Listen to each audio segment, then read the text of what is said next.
Hello 各位，大家好，又見面啦。點解又見面呢？因為今日有重頭戲，就係繼頭先嘅 Suchomimus 之後，我終於買到呢隻 Jurassic World Rebirth 嘅棘龍 Spinosaurus 啦。咁就我而家就儲開兩個系列啦。咁兩條恐龍嘅 line 啊，即係最主要就係呢個 Spinosauridae。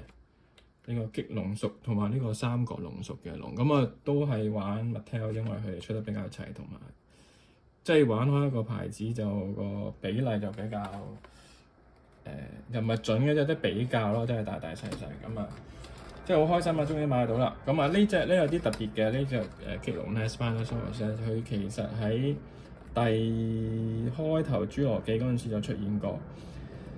咁但係而家佢再出咧，佢就變咗啦。因為嗰陣時出咧，其實佢又同暴龍打交啦。咁佢主要就係佢嗰個姿態啊，佢嗰個結構咧，就係同暴龍就比較似嘅。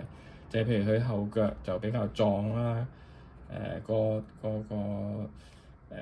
頸又會唔同啦，條尾又似暴龍咁樣。但係而家呢個新版本咧就比較得意，就係佢就一半一半，就係佢有啲就跟翻。之前嗰套電影就係譬如保留住後腳大過前腳好多，咁但係咧佢個尾部同埋個鰭部咧就跟翻化石咁樣。咁啊，如果早期嗰個侏羅紀佢個尾嗰個背鰭咧就咁樣一個圓嘅，我中意呢個有曲線嘅一個背鰭。咁啊呢個有啲唔同啦。咁另外條頸咧就同化石嚟講又短咗啲，咁呢個都係我諗呢個創作成分。但係個頭咧其實就跟翻嘅，咁啊所以佢係一半一半。我覺得呢個路線都走得幾得意嘅，即係唔係話跟晒電影一成不變，就有啲追求翻嗰啲叫做化石嘅記錄上嘅準確。呢個咧我就唔肯定佢係咪要入電，不過似乎都係啦。咁啊睇埋後面先，咁就同呢個系列一齊出嘅咧有 Mosasaurus 啦，呢個我都唔知係咪叫蒼龍啊，我都唔係好記得。遲啲有機會開箱先啦。哇！呢隻應該等佢特價先買啦，我就真係冇錢啦。好，呢隻咧有3 effect，咁就應該入邊啦。咁佢最好玩嘅就係我覺得呢個設計就非常好，就係百玩不厭。咁就好似之前有隻暴龍咁咧，咪戳條尾佢就喺度咁樣嘅。咁呢個咧就好得意喎，撳呢個背鰭嘅尾部啦，咁佢個頭咧就會擰啦，加埋條尾一齊發。咁大家雖然見過啊人哋玩啦，咁但係咧其實自己再玩你都真係非常興奮嘅。睇下啦，咁佢就會喐一陣嘅，咁佢尾咧 OK。咁你未開箱咧，其實你都可以玩㗎啦，try me 咁樣。咁啊，開嚟睇下啦，因為我自己都覺得好心急。咁啊，呢隻當然係比較貴啲啦，咁但係我就覺得值得嘅。嗱，好奇怪咧，呢度用繩啦，咁你以為佢好環保係咪？咁但係呢度係用翻膠嘅橡筋咁喎。咁其實用繩係咩意思咧？咁點解唔一次過用晒膠或者係繩咧？即係應該又唔關環保事。嗱，呢隻大恐龍咧，我諗都係一樣，佢嗰個腳部咧會有個鎖嘅，咁就我要睇下點開。呢個有啲難搞。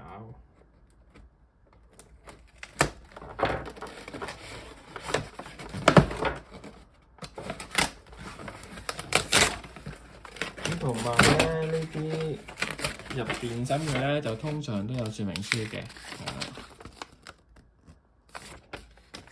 咁我哋一陣間再睇啦。拆咗隻腳出嚟先。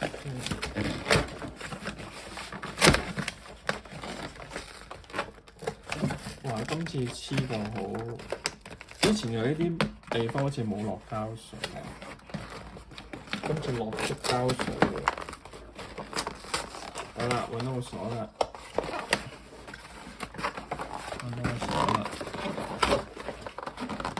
擰佢啦，仲有一個膠水。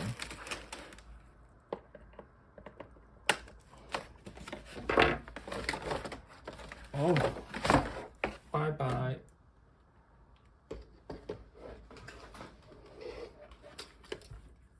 係啦，個肚就入邊嘅，咁就係應該都係嗰啲餅碟。哇，好大隻啊！同個手咁長，手臂咁長，長過手臂。咁啊，另一面啦，咁啊都係你當對稱咁樣啦。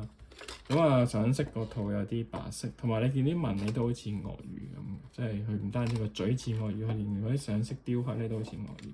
咁當然我哋其實唔知佢真實嗰個皮膚太多資料啦，又唔係完全冇，但係就唔會太多。咁就係大隻嘅，咁啊呢度有啲關節，即係可以樂高少少啦。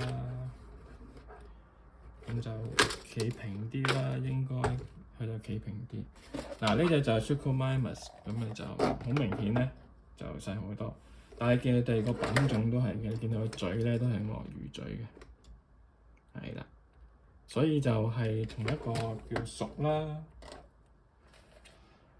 好啦，玩多次先。嗱，咁呢個應該冇其他嘢玩。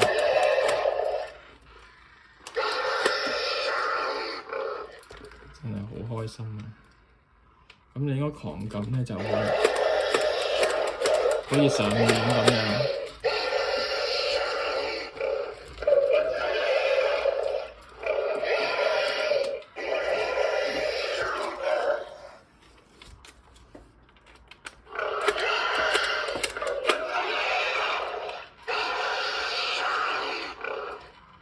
好得意，好似啲電影咁，係咪？好似電影道具咁樣。咁啊，我覺得呢隻係值得擁有嘅。咁其實本來我都係覺得等減價先買嘅，但係呢隻真係忍唔住啊！咁所以就我覺得係叫做合理價錢啦。當然我會覺得係貴啦。但係呢個就太中意啦。咁希望大家中意呢個簡短嘅分享啦。咁就如果我再有多啲Spinosauridae 嘅一啲濃縮嘅恐龍，希望可以一次過開箱俾大家咁樣。OK，再見啦，拜拜。